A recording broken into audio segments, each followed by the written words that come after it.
¿Quién envenenó a mi mejor amigo? Entré a la clase de inglés 5 minutos tarde y encontré a mi mejor amigo muerto en medio del salón. Mis compañeros y la maestra estaban parados a su alrededor como estatuas congeladas. Memo estaba tirado ahí, con la cara desfigurada, como si hubiera muerto a medio grito. Solté mi mochila y corrí hacia él, tomándolo por los hombros y sacudiéndolo, pensando que por chance y era una broma de mal gusto, pero su cuerpo ya estaba frío. ¿Qué pasó? Les grité a todos, arrodillado en el suelo, pero solo me miraban con esas caras pálidas y en shock. De la nada, empezó a ahogarse, dijo finalmente Sofía. Luego se cayó y empezó a convulsionar. Llegaron los paramédicos, pero ni se apuraron, porque con una sola mirada supieron lo que ya sabíamos. Memo estaba muerto. La policía nos separó a todos para interrogarnos. Y fue entonces cuando me dijeron que Memo había sido envenenado. Encontraron su botella de agua en su escritorio, le hicieron pruebas ahí mismo, y la cara del detective se ensombreció cuando vio los resultados. ¿Dónde estabas antes de la clase?, me preguntó el detective. En el baño, dije. Llegué tarde, y antes de eso caminando a la escuela con Memo, como siempre. Él anotó algo. ¿Alguien tenía problemas con Memo? Pensé en Jimena, a quien Memo cortó hace 2 semanas. En Beto, a quien Memo acusó de copiar en un examen y logró que lo suspendieran. Pero no quise echar a nadie de cabeza, que probablemente era inocente, así que solo me encogí de hombros. Nos dejaron ir a casa, pero dijeron que no saliéramos de la ciudad. Me senté en mi carro y vi a mis compañeros irse uno por uno, notando cómo todos evitaban mirarme. Fue entonces cuando me di cuenta, pensaban que yo lo había hecho. Era el mejor amigo de Memo. Llegué tarde a clase. Fui la última persona que estuvo con él. Esa noche, me quedé en la cama pensando en cómo Memo y yo íbamos a ir a la misma universidad el próximo año. En cómo él era la única persona que entendía mis chistes tontos. Ahora se había ido y todos pensaban que yo lo había matado. En su funeral, la mamá de Memo me agarró del brazo y susurró. La policía sigue preguntando por ti, pero yo confío en que lo querías. Hasta ella tenía dudas. Me quedé junto a su tumba después de que todos se fueron y le prometí que descubriría quién hizo esto. De vuelta en la escuela, todos se alejaban cuando entraba a la clase de inglés. Habían reemplazado la alfombra, pero todavía podía ver la mancha donde Memo había muerto. Seguía esperando que entrara tarde con alguna excusa ridícula sobre haberse quedado dormido. En lugar de eso, solo estaba su pupitre vacío en el que nadie quería sentarse. Yo no lo maté, le dije al salón de la nada al tercer día de regreso. Nadie dijo que lo hiciste, respondió la maestra López, pero le temblaba la voz. Fui al baño y mordí la manga de mi sudadera, llorando tan fuerte que todo mi cuerpo temblaba. Empecé a investigar, en parte para encontrar al asesino y en parte para limpiar mi nombre. Revisé los mensajes de Memo y descubrí que le vendía pastillas para la concentración a media clase. Se había metido con la novia de alguien en una fiesta. Más personas de las que pensaba tenían un motivo, pero yo era el único que había estado a solas con él esa mañana. El detective Varela me llamó de nuevo. Le llevaste café esa mañana, ¿verdad? Siempre pasábamos por café, dije. Pero llegaste tarde a clase. ¿A dónde fuiste en realidad? Al baño, dije de nuevo. Anotó algo y me dejó ir, pero se notaba que no me creía. No podía dejar de pensar en Memo esa mañana cuando se rió de una tontería que dije. ¿Cómo podía estar muerto 20 minutos después? Empecé a observar a todos obsesivamente. A Sofía, que estaba reprobando inglés hasta que Memo empezó a darle tutorías. A Beto, que perdió su beca por la suspensión. A Jimena, que lloró durante una semana después de que cortaron. 3 semanas después de la muerte de Memo, encontré una nota en mí por locker. Sabemos que fuiste tú. Me temblaban las manos mientras la leía. El verdadero asesino estaba ahí fuera, dejando que yo cargara con la culpa mientras Memo se pudría bajo tierra. Entonces encontré algo en el teléfono de Memo, que había guardado desde que su mamá me lo dio. Un borrador de mensaje para mí de esa mañana. Nunca enviado. Necesito contarte algo de Sofía antes de inglés. Importante. La marca de tiempo era 8:47 de la mañana. 13 minutos antes de que empezara la clase. Sea lo que sea que Memo quería decirme, alguien se aseguró de que nunca pudiera hacerlo. Confronté a Sofía después de la escuela, le mostré el mensaje. ¿Qué sabía Memo de ti? Se puso pálida. Abrió los ojos como platos y dio un paso atrás, casi tropezando con la banqueta. Le temblaban tanto las manos que se le cayó la mochila. Y golpeó el pavimento con un golpe seco que nos hizo saltar a los dos. Podía ver cómo intentaba inventar algo que decir, pero su boca solo se abría y cerraba sin emitir sonido. Sacudió la cabeza muy rápido y retrocedió otro paso hacia su carro. No sé qué quería decirte, logró decir finalmente. Pero la voz le salió rara y aguda. En serio, no sé. Sus manos seguían temblando mientras recogía su mochila y vi cómo sus ojos recorrían el estacionamiento, como si buscara una ruta de escape. Sofía, estás mintiendo, dije. Pero ella ya estaba retrocediendo más rápido. Me tengo que ir, dijo. ¿Y luego? Prácticamente corrió a su carro. Me quedé ahí viéndola arrancar demasiado rápido, casi chocando con otro carro que salía del estacionamiento. Ella sabía algo. La forma en que todo su cuerpo se tensó cuando vio ese mensaje, la forma en que ni siquiera podía mirarme. Todo gritaba que Memo sabía algo sobre ella que le costó la vida. Esa noche no pude dormir, así que saqué mi teléfono y empecé a repasar cada recuerdo que tenía de Memo y Sofía juntos. Siempre estaban en la biblioteca durante la hora de estudio, sentados en esa mesa en el rincón del fondo, cerca de la sección de historia. Memo sacaba su laptop y Sofía escribía cosas en su cuaderno, y yo siempre pensé que estaban haciendo tarea de inglés, ya que supuestamente ella estaba reprobando. Pero ahora que lo pensaba bien, Sofía era bastante lista. Sacaba buenas calificaciones en sus otras clases y siempre levantaba la mano en historia para responder preguntas que nadie más sabía. Entonces, ¿por qué necesitaría tutoría en inglés? ¿Y por qué Memo se la estaría dando, cuando él apenas si pasó inglés el año pasado? Recordé haber pasado junto a ellos una vez y ver a Sofía deslizar un papel sobre la mesa hacia Memo, y él lo miró y asintió antes de guardarlo en su mochila. En ese momento, pensé que era solo tarea o notas, pero ahora se sentía diferente. Ahora sentía que tal vez ella le estaba haciendo la tarea a él, no al revés. Mientras más lo pensaba, más me daba cuenta de que pasaban mucho más tiempo juntos de lo que había notado. Siempre estaban hablando en el pasillo entre clases, y a veces, Sofía se veía molesta o estresada, y Memo tenía esa sonrisa en la cara que yo había pensado que era amistosa, pero que ahora se veía medio por gandalla. A la mañana siguiente llegué temprano a la escuela y esperé junto al porlocker por de Sofía. Cuando me vio parado ahí se congeló y pareció que iba a darse la vuelta e irse, pero levanté las manos para mostrarle que no iba a gritarle ni nada. Solo quiero entender qué le pasó a mi mejor amigo, dije, manteniendo la voz tranquila aunque mi corazón latía muy rápido. Por favor, Sofía.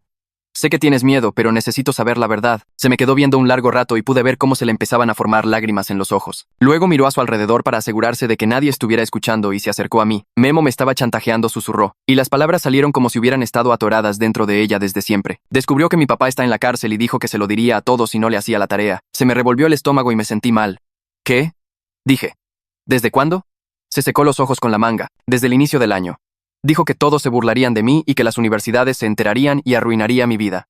Así que le escribí sus ensayos de inglés e hice sus tareas de lectura y, básicamente, hice todo su trabajo mientras él se la pasaba de fiesta y vendiéndole pastillas a la gente. Las lágrimas salían en serio ahora y ya ni siquiera intentaba ocultarlas. Finalmente decidí que no podía más. Iba a reportarlo con la orientadora esa mañana. ¿Esa mañana? Dije, y todo encajó. Por eso quería hablarme de ti. Sabía que ibas a reportarlo. Sofía asintió, y más lágrimas rodaron por su cara. Tenía una cita con la orientadora a las 8:30. Se suponía que le contaría todo y le mostraría los mensajes donde Memo me amenazaba. Pero luego murió antes de que pudiera llegar. Y ahora me siento tan terrible porque una parte de mí sintió alivio de que se hubiera ido. Y ya no tendría que lidiar con él. Se cubrió la cara con las manos. Sé que es horrible, pero no puedo evitarlo. Hizo mi vida horrible durante meses y finalmente iba a ser libre. Y luego simplemente murió y todos piensan que debería estar triste. Pero no lo estoy. Solo me siento culpable por no estar triste. No supe qué decir a eso porque era mucho que procesar. Memo había sido mi mejor amigo, pero también había sido esta persona que lastimó a Sofía. Tan mal que ella se sintió aliviada cuando murió. ¿Dónde estabas esa mañana antes de clase? Pregunté. Y odié tener que preguntar, pero necesitaba saberlo. En la oficina de la orientadora dijo. Llegué a las 8:20 y esperé hasta que nos dijeron que Memo estaba muerto. La orientadora te lo puede decir. Nunca salí de esa oficina hasta después de que empezó la primera clase. Le pregunté al detective Varela sobre la coartada de Sofía, y confirmó que ella estuvo en la oficina de la orientadora desde las 8:20 hasta después de que Memo murió. La orientadora lo recordaba porque Sofía había estado llorando en la sala de espera y estaba tratando de calmarla cuando recibieron la noticia sobre Memo. Eso significaba que Sofía no pudo haber envenenado la botella de agua de Memo en la cafetería o en el salón. Estuvo sentada en esa oficina todo el tiempo, esperando para reportarlo por algo de lo que él nunca tendría que responder. El detective Varela me llamó para interrogarme más unos días después, y esta vez quería saber todo sobre mi relación con Sofía. Le conté todo lo que ella había revelado sobre cómo Memo la chantajeaba y la obligaba a hacerle la tarea, y vi cómo su cara cambiaba mientras hablaba. Sus ojos se agudizaron y empezó a escribir más rápido en su libreta. Así que tu amigo estaba coaccionando a varios estudiantes, dijo, y no era realmente una pregunta. ¿Sabías algo de esto? Negué con la cabeza. No tenía idea, pensé que solo estaba dando tutorías y vendiendo algunas pastillas por su cuenta. No sabía nada del chantaje. El detective Varela se reclinó en su silla y me estudió. Mientras más investigamos las actividades de tu amigo, más gente encontramos que tenía razones para quererlo fuera. Esto parece menos que tú seas el principal sospechoso y más que necesitamos averiguar a quién más estaba amenazando. Me di cuenta de que necesitaba dejar de enfocarme en los motivos de la gente y empezar a averiguar exactamente cuándo alguien pudo haber envenenado la botella de agua de Memo. Me senté en mi escritorio esa noche y dibujé una línea de tiempo de esa mañana. Pasamos por café juntos a las 8 en punto, como siempre. Caminamos a la escuela juntos y llegamos alrededor de las 8:20. Memo fue directo a su porlocker por y luego a la clase de inglés mientras yo me detuve en el baño. Murió a las 8:55. Lo que significaba que el veneno tuvo que estar en su botella de agua en algún momento entre las 8 y las 8:55. Pero, ¿cuándo tuvo alguien la oportunidad de ponerlo ahí? La botella de agua estuvo en la mano de Memo o en su mochila todo el tiempo, excepto cuando la dejó para recoger nuestras bebidas de café. Necesitaba volver a la cafetería y averiguar si alguien pudo haber tenido acceso a ella allí. A la mañana siguiente fui a la cafetería antes de la escuela y encontré a Valeria trabajando detrás del mostrador. Me reconoció de inmediato porque Memo y yo íbamos todas las mañanas. Hola, dijo, y su cara se puso triste. Supe lo de Memo, lo siento mucho. Le di las gracias y le pregunté si recordaba esa mañana cuando llegamos. Claro, dijo. Ustedes eran clientes frecuentes. Memo siempre pedía lo mismo, y siempre rellenaba su botella de agua en nuestro dispensador de agua filtrada mientras esperaba las bebidas. Ese detalle me hizo detenerme. ¿El dispensador de agua? Dije. ¿Dónde está? Señaló un lugar cerca del mostrador pero un poco a un lado, donde había un gran dispensador de agua con un sistema de filtración. Está justo ahí. Memo ponía su botella bajo la llave y la llenaba mientras miraba su teléfono. Lo hacía siempre. ¿Puedes ver ese lugar desde la caja? Pregunté. Y Valeria miró hacia allá y negó con la cabeza. La verdad no. Está como en un punto ciego por culpa de esa vitrina. Durante la hora pico de la mañana, estoy preparando bebidas y tomando órdenes. Así que realmente no estoy vigilando esa área. Cualquiera podría caminar hasta allí, y probablemente no me daría cuenta a menos que chocaran con algo. Mi corazón empezó a latir más rápido porque esto era. Aquí fue cuando alguien pudo haberlo hecho. ¿Recuerdas a alguien más de la escuela que estuviera aquí esa mañana? Pregunté. Valeria lo pensó un minuto, mordiéndose el labio. Había mucha gente esa mañana porque era justo antes de que empezaran las clases, pero sí recuerdo haber visto a alguien con una sudadera oscura con capucha parado cerca de esa área. Me pareció raro porque no estaba pidiendo nada, solo como que rondando por ahí. No pude verle la cara por la capucha, pero parecía que estaba esperando algo. Hizo una pausa. O a alguien. Le di las gracias a Valeria y salí de la cafetería con la mente acelerada pensando en quién podría haber sido esa persona de la sudadera oscura. De vuelta en la escuela al día siguiente, entré al pasillo entre la tercera y cuarta hora y vi a Beto parado junto a su porlocker por usando una sudadera oscura con capucha y las mangas arremangadas. Se me revolvió el estómago y dejé de caminar justo en medio del pasillo. Él levantó la vista y me cachó mirándolo fijamente y su cara se endureció. Cerró su porlocker por de un golpe y caminó directo hacia mí. ¿Qué te traes?, dijo. Y su voz salió a la defensiva y enojada. Estoy harto de que me mires como si fuera algún tipo de asesino. Abrí la boca para decir algo, pero él siguió. ¿Crees que no me doy cuenta de que me estás vigilando todo el tiempo? ¿Crees que no oigo a la gente susurrando sobre mí por lo que hizo Memo? Le temblaban las manos y no pude saber si era por ira o miedo o algo más. Acabo de ver a Valeria en la cafetería, dije. Mencionó a alguien con una sudadera oscura esa mañana. Los ojos de Beto se abrieron como platos por un segundo y luego se rió, pero sonó falso. Media escuela tiene estas sudaderas, dijo. Las vendieron para recaudar fondos hace 2 años para el club de video. Deja de intentar colgarme este muertito solo porque necesitas a quien culpar. Me empujó al pasar y se alejó y me quedé ahí sintiéndome estúpido y confundido porque tenía razón en que mucha gente tenía esas sudaderas. Pero también su reacción pareció demasiado intensa para alguien que no tenía nada que ocultar. Necesitaba ayuda para resolver esto porque no estaba llegando a ninguna parte por mi cuenta y solo estaba ganándome enemigos. Lola Martínez escribía para el periódico escolar y era inteligente y buena para desenterrar información que la gente intentaba mantener en secreto. La encontré en el salón de periodismo después de la escuela, trabajando en su laptop. Levantó la vista cuando entré y su expresión era cautelosa, como si no estuviera segura de querer hablar conmigo. ¿Te puedo ayudar en algo?, dijo. Me senté frente a ella y le expliqué todo sobre la muerte de Memo y la investigación, y cómo estaba tratando de averiguar quién lo hizo realmente. Necesito a alguien que sepa cómo investigar como se debe, dije. Alguien que pueda ayudarme a encontrar pruebas en lugar de solo hacer suposiciones locas. Lola se reclinó en su silla y me estudió un largo rato. No quiero explotar la muerte de Memo para una nota, dijo finalmente. Eso se siente mal, negué con la cabeza. Esto no es por una nota, esto es para descubrir la verdad. Memo era mi mejor amigo y alguien lo mató y todos piensan que yo lo hice. Se mordió el labio y pude verla sopesándolo. ¿Y si pudiéramos probar que la escuela no hizo lo suficiente para detener lo que estaba pasando?, dijo. ¿Y si esto es más grande que solo una persona envenenando a otra? No lo había pensado de esa manera, pero tenía razón en que la escuela parecía más interesada en encubrir las cosas que en ayudar realmente. Está bien, dijo, te ayudo. Pero haremos esto bien. Seguiremos procedimientos de investigación reales y no acusaremos a nadie sin pruebas. Lo primero que sugirió Lola fue solicitar los videos de seguridad de la escuela para ver quién tuvo acceso a las cosas de Memo antes de que comenzara la clase esa mañana. Me explicó que las escuelas tienen que responder a solicitudes formales de registros y teníamos una buena razón para pedirlos debido a la investigación policial en curso. Pasamos 1 hora redactando la carta de solicitud y asegurándonos de citar todas las políticas y procedimientos correctos. Luego caminamos juntos a la oficina de la directora Luján y se la entregamos a su secretaria. La secretaria dijo que la directora la revisaría y nos respondería en un plazo de 5 días hábiles.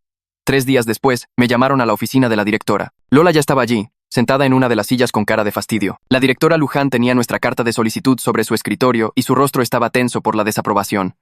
Voy a rechazar esta solicitud, dijo sin saludar ni nada. Las preocupaciones por la privacidad de los estudiantes y la investigación policial en curso hacen imposible que entreguemos estas grabaciones. Pero puede que la policía no esté buscando en los lugares correctos, dije. Creen que yo lo hice y no están investigando otras posibilidades. Ese no es nuestro problema, dijo la directora Luján. Nuestro trabajo es proteger la privacidad de todos nuestros estudiantes y mantener un ambiente de aprendizaje seguro. Entregar grabaciones de seguridad a los estudiantes violaría ambas responsabilidades. Lola se inclinó hacia adelante. ¿Y qué hay de la responsabilidad de averiguar quién mató a un estudiante en su salón de clases?, dijo. ¿No importa eso más que proteger a quien sea que lo hizo? La cara de la directora Luján se puso roja. Entiendo que ambos están molestos por la muerte de Memo, dijo, pero no permitiré que perturben esta escuela con sus juegos de detectives aficionados. La policía está manejando la investigación. Déjenlos hacer su trabajo. Salimos de su oficina y sentí ganas de golpear una pared porque era tan obvio que le importaba más la reputación de la escuela que descubrir quién mató a Memo. 2 días después de eso, el detective Varela me llamó y me pidió que fuera a la estación. Cuando llegué, tenía un expediente abierto en su escritorio con un montón de papeles adentro. El reporte de toxicología regresó con más detalles, dijo. El veneno que mató a tu amigo era un derivado de pesticida. Específicamente algo similar al malatión. ¿Sabes qué es eso? Negué con la cabeza. Se usa para matar insectos en las plantas, dijo. Uso agrícola principalmente, pero también en invernaderos y jardines. ¿Sabes si Memo tenía alguna conexión con pesticidas o jardinería? Mi cerebro empezó a trabajar rápido. Tenemos un invernadero en la escuela, dije. Para la clase de biología. Cultivamos plantas allí y creo que almacenan químicos y cosas para tratarlas. El detective Varela anotó algo. ¿Quién tiene acceso a ese invernadero? Muchos estudiantes son voluntarios allí, dije. Y entonces recordé algo que me revolvió el estómago. Jimena es voluntaria ahí. Le encanta la jardinería. Estaba allí todo el tiempo cuando ella y Memo estaban saliendo. El detective me miró. ¿Jimena es la exnovia? Asentí. Ella sabría sobre pesticidas. Sabría dónde los guardan y cómo usarlos. Salí de la estación de policía sintiéndome mal porque no quería que fuera Jimena, but la evidencia seguía apuntando hacia ella. Esa tarde, fui al invernadero después de la escuela y la encontré allí, regando unas plantas de jitomate. Levantó la vista cuando entré y todo su cuerpo se tensó. ¿Qué estás haciendo aquí?, dijo. Necesito preguntarte sobre los pesticidas, dije. Los que guardan aquí. Jimena dejó la regadera y le temblaban las manos. Sé dónde los guardan, dijo en voz baja. En el gabinete bajo llave junto al fregadero. Pero yo nunca lastimaría a Memo. Sé que me lastimó, pero no lo mataría. Se le quebró la voz en la última palabra y pude ver lágrimas asomándose en sus ojos. No solo me cortó, dijo. Me puso el cuerno con como 3 chavas diferentes. Y cuando lo confronté al respecto, les dijo a todos que yo era una encimosa e inestable y que estaba inventando cosas. Hizo que la gente pensara que estaba loca. Lloraba con fuerza ahora y se limpiaba la cara con la manga. Lo odiaba tanto, pero también lo quería. Y no sé cómo ambas cosas pueden ser ciertas al mismo tiempo. Pero lo son. Me estaba destrozando incluso antes de que muriera. Me quedé allí sin saber qué decir porque entendía ese sentimiento de querer a alguien y odiarlo al mismo tiempo. Entre lágrimas, Jimena admitió algo más. Intenté verlo esa mañana antes de la escuela, dijo. Quería devolverle algunas cosas que había dejado en mi casa. Lo vi en la cafetería, pero no pude hacerlo.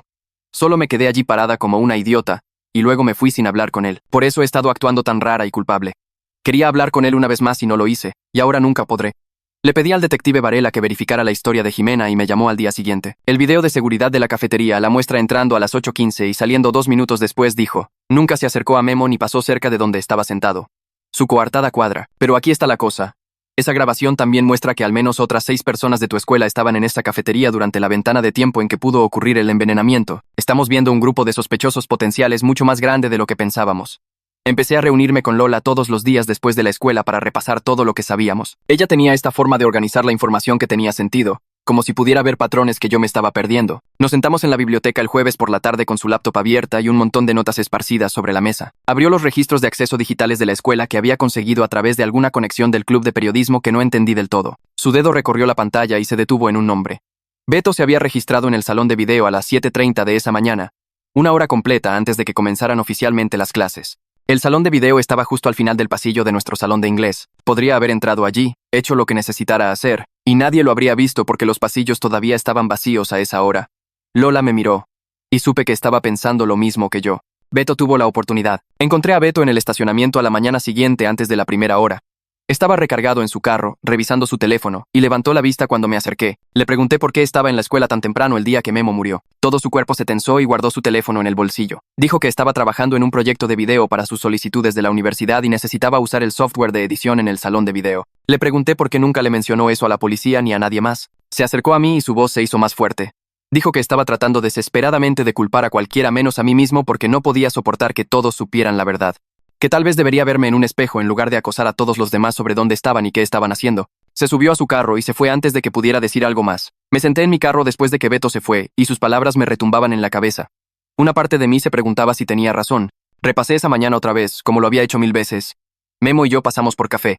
Caminamos a la escuela juntos. Yo fui al baño y él fue a clase. Pero, ¿y si hice algo sin darme cuenta? ¿Y si golpeé su botella de agua cuando no estaba prestando atención? ¿Y si toqué algo con veneno y luego toqué sus cosas? Mis manos temblaban en el volante. Traté de recordar cada detalle, pero mientras más lo pensaba, menos claro se volvía todo. ¿Agarré su mochila en algún momento? ¿Alguien chocó conmigo en el pasillo y algo se transfirió? Me sentí mal pensando que podría haber matado a mi mejor amigo por accidente y ni siquiera saberlo. Sofía me encontró en el pasillo entre la 3ª y 4ª hora ese día. Me metió en un salón vacío y cerró la puerta detrás de nosotros. Su voz era baja y seguía mirando hacia la puerta como si alguien pudiera entrar. Dijo que necesitaba decirme algo sobre Memo que debió haber dicho antes. No solo la estaba obligando a hacerle la tarea. Estaba amenazando con decirle a todos que su papá estaba en la cárcel si no lo ayudaba con lo que necesitara. Ella había guardado ese secreto durante 2 años y Memo se enteró de alguna manera y lo usó en su contra. Dijo que también había otras personas. Memo tenía los trapitos sucios de media escuela y no tenía miedo de usarlos. Otras personas sabían de sus chantajes y tenían sus propias razones para quererlo fuera. Se fue antes de que pudiera preguntar quién más o qué tenía Memo sobre ellos. Todo lo que creía saber sobre Memo estaba mal. Me senté en la clase de inglés esa tarde mirando su pupitre vacío y me di cuenta de que en realidad no lo conocía. Para nada. Era mi mejor amigo. Nos contábamos todo, o al menos eso pensaba yo. Pero él estaba vendiendo drogas y metiéndose con las novias de otros y chantajeando a compañeros de clase y yo no tenía ni idea. Estaba escondiendo todo este otro lado de sí mismo que era cruel y manipulador. Todas esas veces que se quejó de que otras personas causaban drama, él era quien lo causaba. Me sentí idiota por defenderlo ante todos. Me sentí idiota por pensar que era esta buena persona a la que alguien asesinó sin razón. Quizás alguien tenía una muy buena razón. La orientadora de la escuela me llamó a su oficina durante el almuerzo. La había estado evitando porque no quería hablar de mis sentimientos ni nada, pero dijo que era obligatorio. Así que fui. Me hizo sentar en la silla frente a su escritorio y me preguntó cómo estaba lidiando con todo. Dije que estaba bien, lo cual era mentira. Dijo que sabía que había estado investigando la muerte de Memo y quería asegurarse de que lo estuviera procesando de manera saludable. Le dije que estaba descubriendo que Memo le hizo muchas cosas malas a la gente y no sabía cómo sentirme al respecto. Ella se inclinó hacia adelante y dijo: las personas pueden ser buenos amigos para algunos y dañinos para otros. Eso no significa que nuestro dolor no sea real o que esté mal extrañarlos. Dijo que estar de luto por alguien no significa fingir que eran perfectos. Buscar justicia para ellos no requiere defender todo lo que hicieron. Salí de su oficina sintiéndome un poco menos terrible sobre todo el asunto. Lola publicó un artículo en el periódico escolar la semana siguiente. No nombró a Memo específicamente. But era obvio de quién estaba escribiendo. El artículo hablaba sobre cómo los estudiantes de nuestra escuela estaban traficando medicamentos controlados y usando el chantaje para controlarse mutuamente. Escribió sobre la coacción académica y cómo la dirección sabía de estos problemas, pero eligió ignorarlos porque les importaba más la reputación de la escuela que proteger realmente a los estudiantes. El artículo fue una bomba. Media escuela estaba enojada con ella por hacernos quedar mal a todos. La otra mitad le agradecía por hablar finalmente de cosas que todos sabían que estaban pasando, pero que nadie quería admitir. Los maestros la detenían en los pasillos. La directora Luján la llamó a su oficina, pero Lola se mantuvo firme en todo lo que escribió. Mis papás me sentaron en la mesa de la cocina ese fin de semana. Dijeron que estaban preocupados por mí. Había estado obsesionado con esta investigación durante semanas y no era saludable. Pensaban que debería dejar que la policía se encargara y concentrarme en sanar y seguir adelante. Les dije que no podía seguir adelante hasta que limpiara mi nombre. Todos en la escuela seguían pensando que yo había matado a Memo. La policía todavía pensaba que yo era su principal sospechoso. Necesitaba entender qué pasó realmente, incluso si la verdad era complicada y dolorosa. Mi mamá extendió la mano sobre la mesa y sostuvo la mía. Dijo que entendía, pero que tenía miedo de que me estuviera perdiendo en esto. Mi papá dijo que me apoyarían pasara lo que pasara, pero querían que pensara si esta investigación me estaba ayudando o perjudicando. El detective Varela me llamó el lunes por la mañana. Dijo que quería actualizarme sobre cómo estaban las cosas. Técnicamente, seguía siendo una persona de interés, pero su investigación se había ampliado mucho basándose en todo lo que le había contado sobre las actividades de Memo. Ahora estaba entrevistando a varios estudiantes. Estaba investigando el inventario de pesticidas del invernadero y quién tenía acceso a esos químicos. Estaba revisando los registros de acceso de diferentes partes del edificio de la escuela. Dijo que el caso era más complicado de lo que pensaron inicialmente, y que podría llevar un tiempo revisar todas las pruebas y testimonios, pero quería que supiera que se lo estaban tomando en serio y que estaban investigando a todos los que pudieran haber tenido un motivo y la oportunidad. Estaba limpiando mi mochila esa noche y encontré el porticket por de la cafetería metido en el fondo.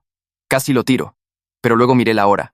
7:58 de la mañana. Estuvimos allí de 7:58 a 8:11. 13 minutos. Hice los cálculos en mi cabeza. Memo murió alrededor de las 9. La clase empezaba a las 9. Salimos de la cafetería a las 8:11 y llegamos a la escuela alrededor de las 8:25. Eso significaba que alguien envenenó la botella de agua de Memo en una ventana de 13 minutos, ya sea en la cafetería o justo después de que llegamos a la escuela. 13 minutos en los que alguien deslizó veneno en su agua sabiendo que la bebería en clase. 13 minutos que terminaron con mi mejor amigo muerto en el suelo. Ella retrocedió y se abrazó a sí misma. Sus ojos se desviaron hacia la salida del estacionamiento como si estuviera pensando en correr. Mantuve la pantalla del teléfono apuntando hacia ella, mostrando el borrador del mensaje que Memo nunca envió. Abrió la boca, pero al principio no salió nada. Luego sacudió la cabeza rápidamente y dijo que no sabía a qué se refería Memo con ese mensaje. Le pregunté de nuevo qué sabía Memo sobre ella y empezó a llorar. Dijo que Memo sabía cosas de todos y las usaba cuando quería algo. Se dio la vuelta y caminó hacia su carro antes de que pudiera preguntar algo más. Me quedé allí viéndola alejarse y me sentí más confundido que antes. A la mañana siguiente fui a mi por locker para buscar mi libro de inglés. Metido entre mis notas de biología había un pase de pasillo que nunca había visto. La fecha mostraba que era de la semana anterior a la muerte de Memo. Daba permiso para acceder al invernadero durante la hora del almuerzo. Me quedé mirándolo, tratando de recordar haberlo usado, pero me quedé en blanco. La letra se parecía a la mía, pero algo se sentía mal. Las letras eran demasiado perfectas, demasiado cuidadosas. Alguien había copiado mi estilo de escritura, pero no del todo bien. Mis manos comenzaron a temblar cuando me di cuenta de que alguien podría haber falsificado esto para que pareciera que yo tenía acceso al invernadero. Le tomé una foto al pase de pasillo y se la envié por mensaje al detective Varela, preguntándole si sabía algo al respecto. Luego caminé directo al invernadero para hablar con la supervisora. El invernadero estaba adjunto al ala de ciencias y olía a tierra y químicos mezclados. Encontré a la supervisora regando plantas cerca del fondo. Era una señora mayor que era voluntaria en la escuela y le encantaba hablar de su jardín. Le mostré el pase de pasillo y le pregunté si recordaba que yo hubiera ido esa semana. Lo miró y frunció el ceño. Dijo que no me recordaba específicamente, pero que muchos estudiantes pasaban durante el almuerzo. Luego le pregunté sobre el inventario de pesticidas y su rostro se puso serio. Me llevó a un gabinete cerrado con llave contra la pared y lo abrió con una llave de su cinturón. Adentro había botellas de diferentes químicos alineadas en los estantes. Señaló un lugar donde faltaba una botella. Dijo que un bote pequeño de un producto a base de malatión había desaparecido en algún momento del último mes. Sacó una libreta que mostraba la bitácora de acceso. Había unos 15 nombres listados como voluntarios regulares que conocían la combinación del gabinete. Pero admitió que la bitácora no siempre se mantenía perfectamente. Algunos estudiantes tenían acceso sin registrarse cada vez. Tomé fotos de las páginas de la bitácora y le di las gracias. Caminando de regreso por el pasillo principal, sentí que alguien me agarraba del brazo.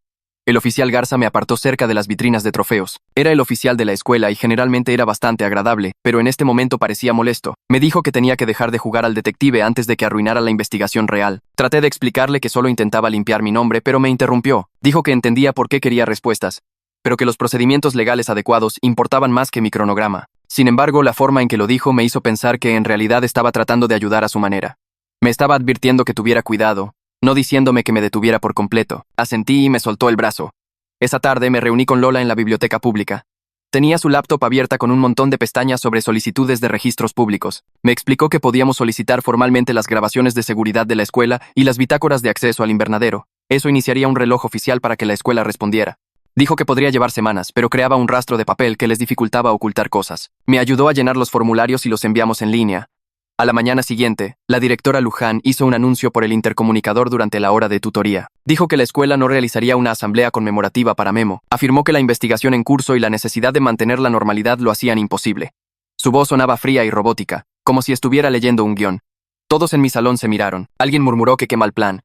Me senté allí sintiéndome enojado porque era obvio que a la escuela le importaba más proteger su reputación que honrar a un estudiante muerto. No querían llamar la atención sobre el hecho de que alguien fue asesinado en el campus. 2 días después, abrí mi porlocker por antes del almuerzo y se cayó otra nota. Esta era diferente de la primera. Decía, deja de hacer preguntas o sigues tú. Me temblaron tanto las manos que casi la tiro. Saqué mi teléfono y tomé fotos desde todos los ángulos. Luego caminé directo a la oficina principal y pedí ver al oficial Garza. Salió y le mostré la nota. Se le tensó la mandíbula y me dijo que esperara mientras llamaba al detective Varela. El detective apareció 20 minutos después y tomó la nota como evidencia. Me preguntó si tenía idea de quién podría haberla puesto allí. Dije que no, pero que alguien estaba claramente asustado de lo que podría descubrir. Volví a tomar la nota antes de que la guardaran en una bolsa y olí algo raro. Tenía un leve olor a químicos que me recordó a los productos de limpieza almacenados cerca del salón de video. Los armarios de intendencia también estaban en esa área. Le mencioné esto al detective Varela y lo anotó. Este detalle significaba que quienquiera que escribió la nota probablemente tenía acceso a esos espacios. Eso reducía las cosas a estudiantes con privilegios especiales o puestos de trabajo en esas áreas. Después de la escuela, encontré a Beto en el estacionamiento junto a su carro. Le pregunté sobre la nota amenazante, ya que tenía acceso al salón de video. Se dio la vuelta y se puso justo frente a mi cara. Gritó que tenía una coartada y que necesitaba dejar de acosarlo. Tenía la cara roja y escupía al gritar.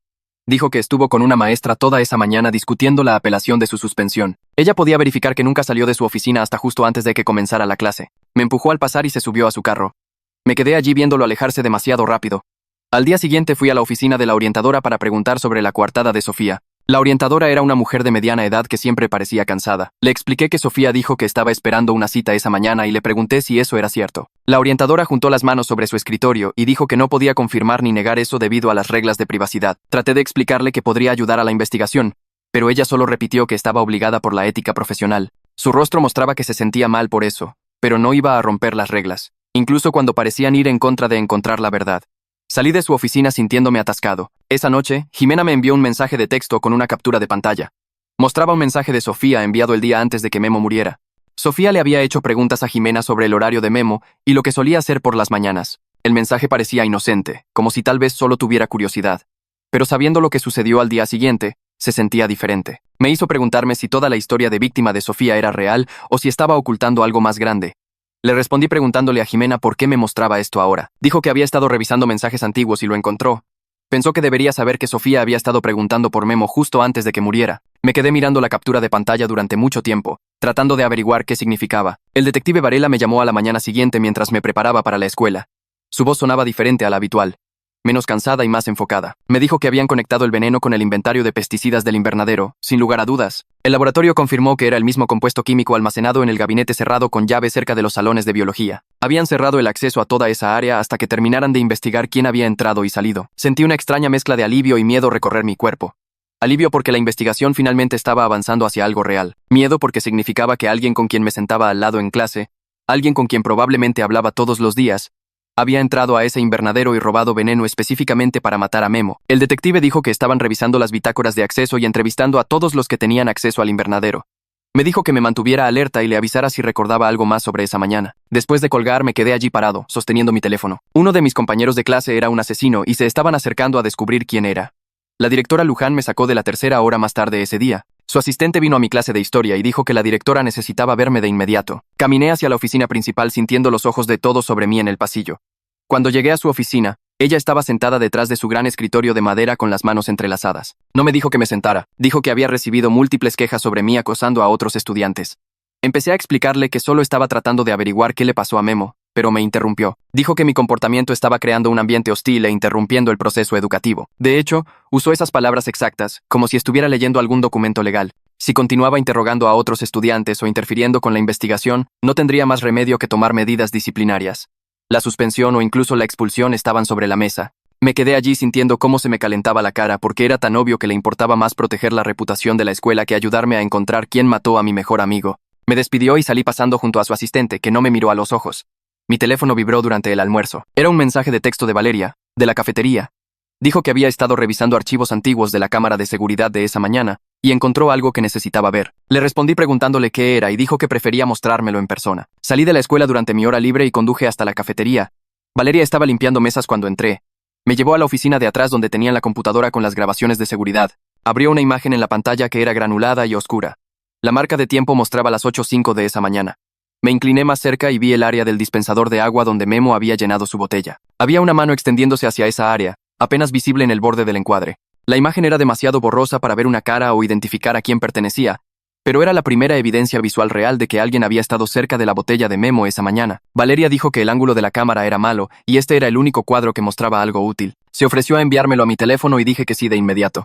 Me quedé mirando esa imagen granulada de la mano y sentí mi corazón latir con fuerza. Llamé a Lola y le pedí que nos viéramos en la biblioteca después de la escuela. Cuando llegó le mostré la imagen que Valeria me había enviado. Hicimos zoom tanto como pudimos en la pantalla de mi teléfono. La mano llevaba una manga que tenía algún tipo de parche o logo. Lola entrecerró los ojos y dijo que le resultaba familiar.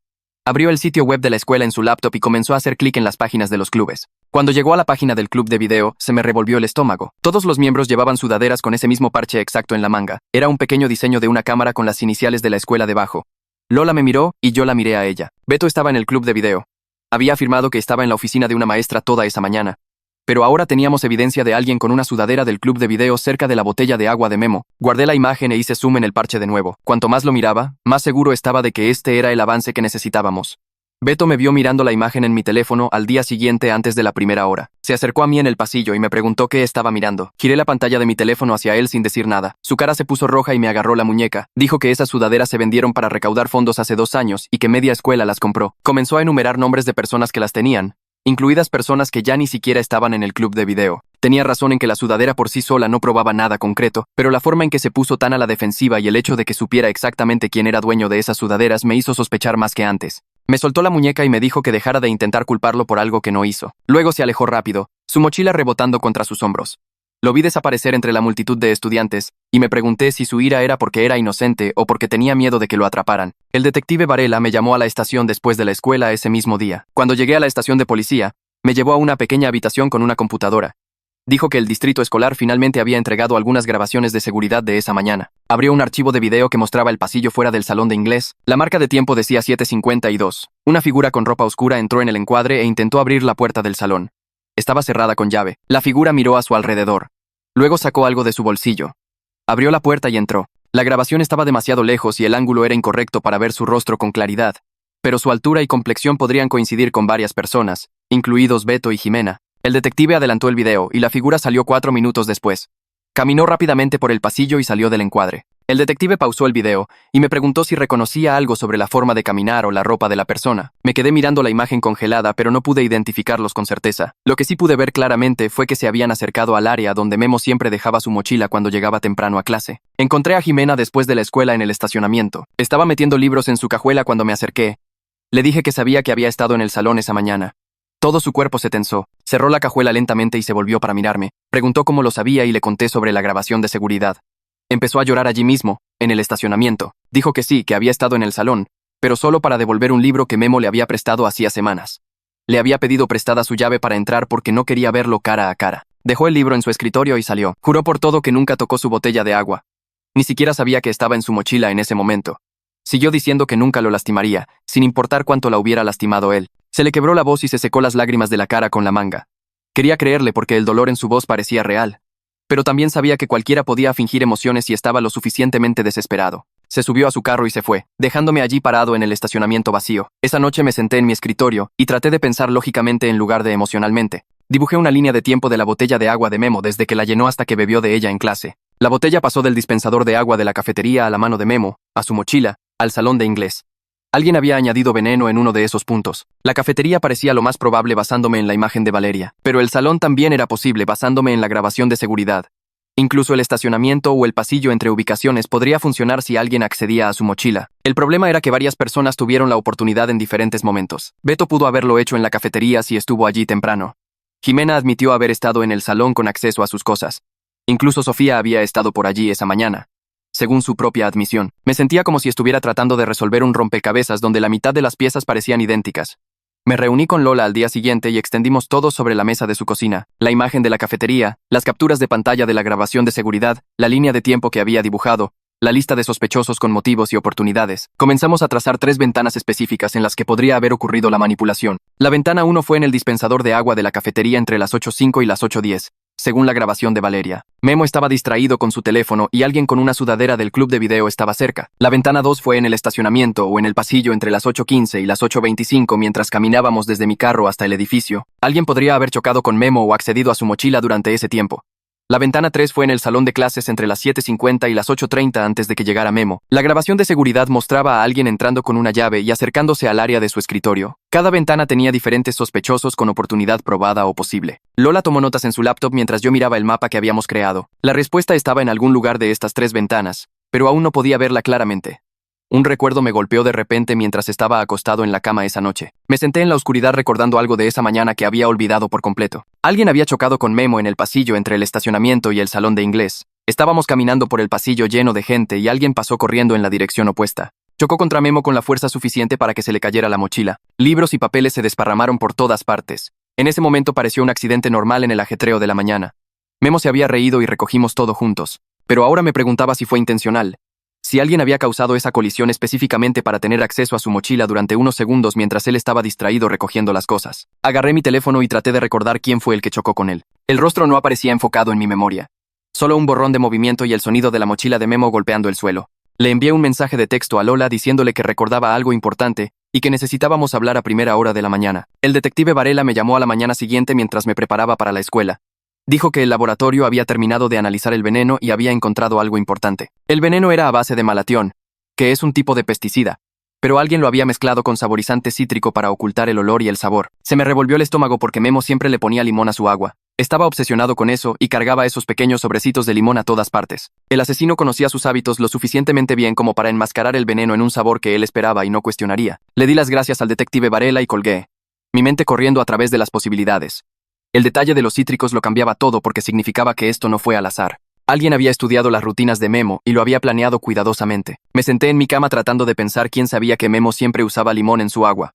Entonces recordé algo que hizo que se me helaran las manos. Sofía solía agarrar puños de sobrecitos de limón de la barra de condimentos de la cafetería. La había visto hacerlo docenas de veces y, a veces, se los daba a Memo cuando estudiaban juntos en la biblioteca. La conexión se sentía enorme y aterradora, pero luego me obligué a pensar lógicamente en lugar de saltar a conclusiones.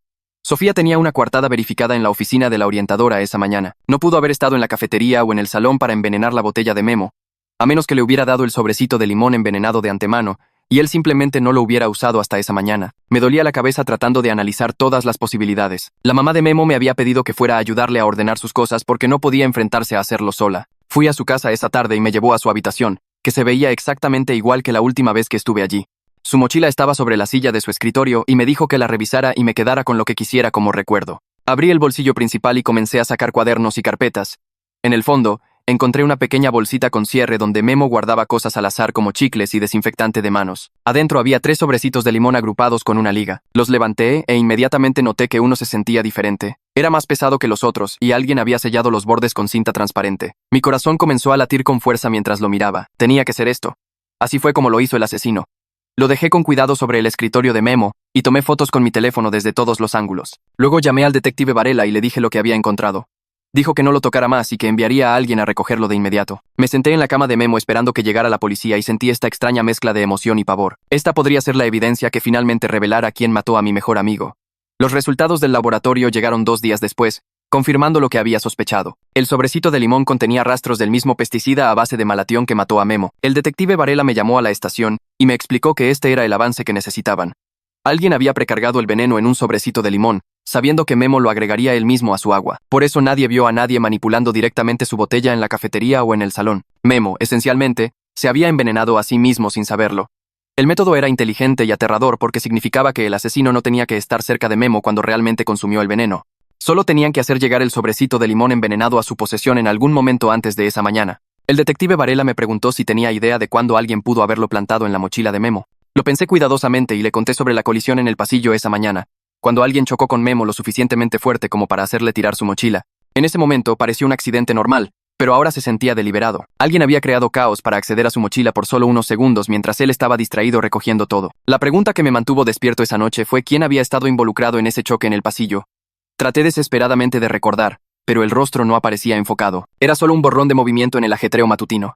Sabía que era alguien de la escuela porque llevaba nuestro uniforme, pero eso no ayudaba a reducirlo mucho. Lola vino y tratamos de recrear el momento usando mi teléfono para trazar un mapa de dónde habíamos estado caminando y de qué dirección venía la persona. Sugirió que preguntáramos a otros estudiantes que podrían haber estado en ese pasillo al mismo tiempo. Tal vez alguien más había visto la colisión más claramente que yo. Hicimos una lista de personas cuyos lockers estaban en esa área y planeamos comenzar a preguntar al día siguiente. En la escuela a la mañana siguiente, me encontré con el oficial Garza cerca de la oficina principal. Era el oficial de la escuela y había estado presente durante toda la investigación. Empezamos a hablar de cosas al azar y luego mencionó que había habido problemas con estudiantes que tenían copias de llaves de salones que no estaban debidamente registradas. Mencionó específicamente a Beto y dijo que lo habían atrapado con una llave del salón de video que debería haber sido devuelta a la oficina. La información hizo que mi cerebro comenzara a conectar puntos. Si Beto tenía acceso no autorizado a los salones, podría haber estado en lugares sin que nadie lo supiera. Podría haber entrado al salón de inglés temprano esa mañana antes de que las grabaciones de seguridad parecieran sospechosas.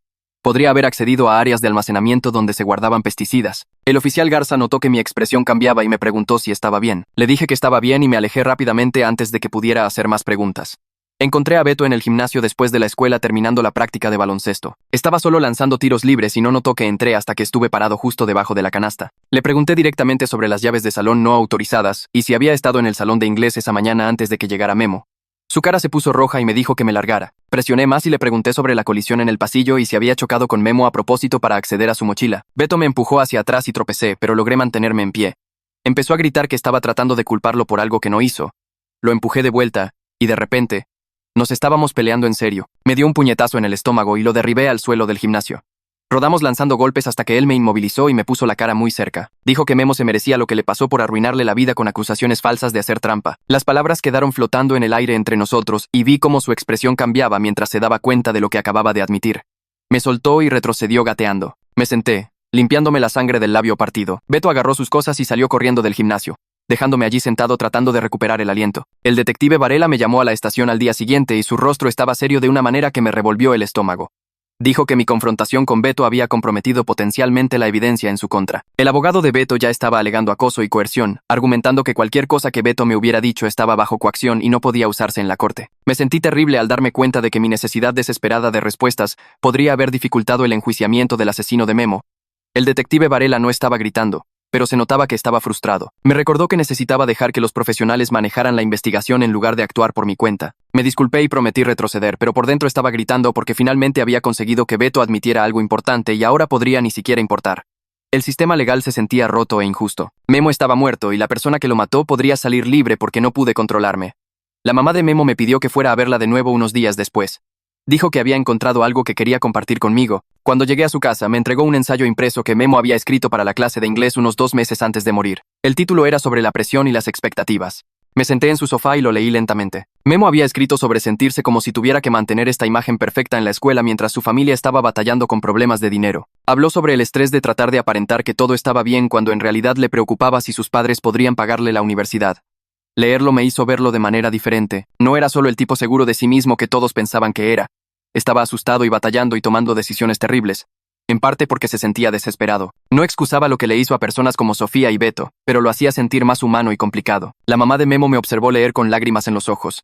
Dijo que desearía haber sabido cuánta presión tenía encima para poder haberlo ayudado. Le dije que no era su culpa y que Memo había tomado sus propias decisiones, pero por dentro me preguntaba si las cosas habrían sido diferentes, si alguno de nosotros hubiera visto realmente lo que estaba pasando con él. Mi teléfono vibró con un mensaje de texto de Sofía más tarde esa noche. Dijo que necesitaba decirme algo sobre Jimena que podría ser importante. Nos vimos en la cafetería a la mañana siguiente antes de la escuela. Sofía se veía nerviosa y seguía mirando a su alrededor como si le preocupara que alguien la escuchara. Me dijo que Jimena le había mencionado una vez que sabía exactamente qué sobrecitos de limón prefería Memo. Aparentemente Memo era quisquilloso y solo le gustaban los de una marca específica que la cafetería a veces tenía. Jimena había bromeado sobre lo predecible que era su rutina de café y cómo probablemente podría envenenarlo sin que él siquiera se diera cuenta porque confiaba mucho en sus hábitos diarios. Sofía dijo que no le había dado mucha importancia en ese momento porque la gente dice cosas oscuras cuando está herida y enojada. Pero ahora, con todo lo que había pasado, el comentario se sentía siniestro y específico. Le agradecí a Sofía por decírmelo y la vi irse. Mi mente daba vueltas de nuevo porque esto redirigía todo hacia Jimena. Tenía conocimiento de los hábitos de Memo, acceso a pesticidas del invernadero y un motivo claro por lo mal que la había tratado. Saqué mi teléfono y comencé a escribir un mensaje al detective Varela sobre esta nueva información.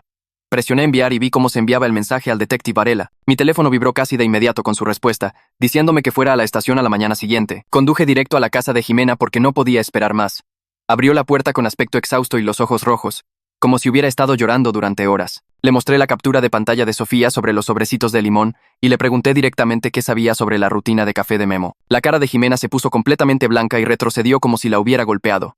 Comenzó a negar con la cabeza y a decir que ella no lo hizo, una y otra vez. Le dije que solo necesitaba la verdad sobre esa mañana y lo que realmente sucedió. Se desplomó en los escalones de la entrada y hundió la cara entre las manos. Entre lágrimas, admitió que había ido a la escuela esa mañana antes de que llegara nadie más. Memo la había estado amenazando con decirles a todos que había robado cosas de su casa si no le devolvía su llave. Dijo que había estado tan asustada de más mentiras y acusaciones que había deslizado la llave en la mochila de él en el pasillo. Juró que nunca tocó su botella de agua ni puso nada en su mochila excepto la llave. La vi llorar y me di cuenta de que estaba diciendo la verdad. Al menos sobre esta parte. Dijo que Memo se había puesto peor en las semanas previas a su muerte. Más controlador y cruel. Como si disfrutara teniendo poder sobre las personas que no podían defenderse. Me senté a su lado en los escalones, sintiéndome completamente agotado. La verdad era mucho más complicada de lo que había querido que fuera. Durante los días siguientes, seguí pensando en cuántas personas tenían piezas de acceso y motivo, pero ninguna respuesta clara y única. Sofía había sido coaccionada, pero tenía una coartada. Jimena tenía acceso a pesticidas y devolvió la llave, pero parecía genuinamente devastada. Beto tenía el acceso al salón de video y el motivo de la suspensión. But su línea de tiempo era borrosa. El sistema de justicia quería pruebas claras y sospechosos definidos, pero la vida real era complicada y enredada. Me di cuenta de que tal vez nunca sabría exactamente quién puso ese sobrecito de limón envenenado en la mochila de Memo o cuándo lo hizo. Varias personas pudieron haberlo hecho en diferentes momentos esa mañana. El caso podría no resolverse de la manera limpia que yo deseaba desesperadamente. Limpiar mi nombre comenzaba a sentirse como el mejor resultado que realmente podría lograr. Me reuní con Lola en la biblioteca y me mostró el borrador de su artículo. Había estado trabajando en él durante semanas, documentando todo sobre las fallas sistémicas en nuestra escuela. El artículo se centraba en cómo la dirección había ignorado los tratos y la coacción de Memo durante meses porque les importaba más proteger la reputación de la escuela que ayudar a los estudiantes. Había entrevistado a personas de forma anónima y reunido pruebas sobre otros casos en los que los estudiantes habían sido perjudicados por la negativa de la escuela a actuar. Lola prometió mantener mi participación completamente anónima, pero aún así contar las partes importantes de la historia. Dijo que el artículo se publicaría en el periódico local porque el asesor del periódico escolar había intentado censurarlo. Leer su trabajo me hizo sentir que tal vez algo bueno podría salir de todo este dolor. El artículo nombraba específicamente a la directora Luján por bloquear investigaciones y priorizar la imagen sobre la seguridad. Detallaba cómo varios estudiantes habían intentado reportar problemas y habían sido silenciados. Lola había hecho periodismo real que realmente importaría. El detective Varela me llamó 3 días después y su expresión era seria, pero también un poco triste. Me dijo que el laboratorio había encontrado una huella digital parcial en el sobrecito de limón envenenado que coincidía con la de Beto. Mi corazón comenzó a acelerarse porque esto finalmente era evidencia concreta que apuntaba a alguien más que no era yo. Pero luego el detective Varela explicó que la cadena de custodia estaba completamente arruinada debido a mi confrontación con Beto en el gimnasio. El abogado de Beto ya estaba argumentando que yo había acosado y coaccionado a su cliente, lo que significaba que cualquier cosa que Beto hubiera dicho o cualquier evidencia conectada a él podría ser desestimada en la corte. El fiscal estaba considerando cargos, pero advirtió que obtener una condena sería muy difícil dado cómo había comprometido la evidencia. Me sentí terrible al darme cuenta de que mi necesidad desesperada de respuestas en realidad había dificultado el enjuiciamiento del asesino de Memo. El detective Varela no estaba gritando, pero se notaba que estaba frustrado conmigo. Dijo que la huella digital probaba que Beto había manipulado el sobrecito en algún momento,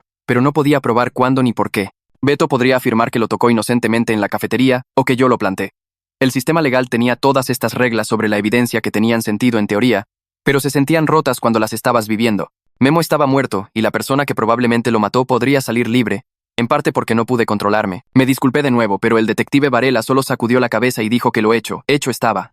Me dijo que me fuera a casa y dejara que los profesionales se encargaran del resto. Conduje de regreso sintiéndome vacío por dentro. El artículo de Lola salió un viernes por la mañana y para el almuerzo toda la escuela estaba hablando de él. El artículo era detallado y poderoso, mostrando cómo la directora Luján había ignorado repetidamente las quejas sobre la seguridad de los estudiantes. Incluía citas de estudiantes anónimos sobre los tratos y la coacción de Memo, y documentaba otros casos en los que la administración había encubierto problemas. Los padres comenzaron a llamar a la oficina del distrito exigiendo respuestas. La junta escolar anunció una reunión de emergencia para ese fin de semana. Para el lunes por la mañana, la directora Luján había renunciado y el distrito estaba lanzando una revisión completa de los protocolos de seguridad. Beto dejó de ir a la escuela por completo, dándose de baja en medio de toda la atención y el escrutinio. Escuché que su familia estaba hablando con abogados sobre demandar a la escuela y posiblemente mudarse. Los pasillos se sentían diferentes con todos procesando lo que el artículo había revelado. Algunos estudiantes estaban enojados con Lola por ventilar todo públicamente.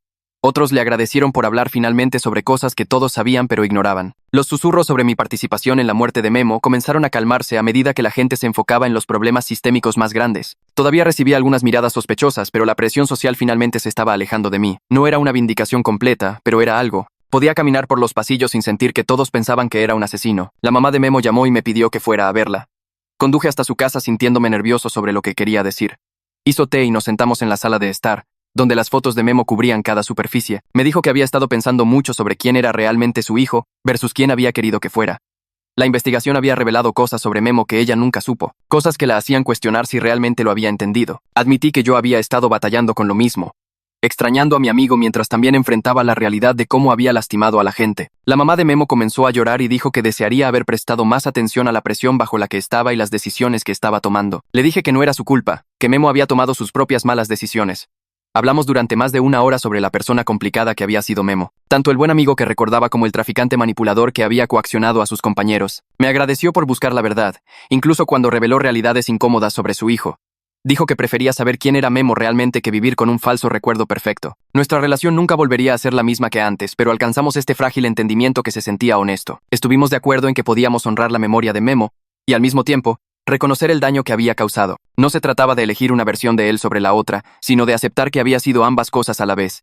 Estaba limpiando mi locker por después de un largo día cuando el oficial Garza me encontró en el pasillo. Él había sido el oficial de la escuela durante todo el proceso, manteniendo estos límites profesionales pero aún así tratando de ayudar donde podía.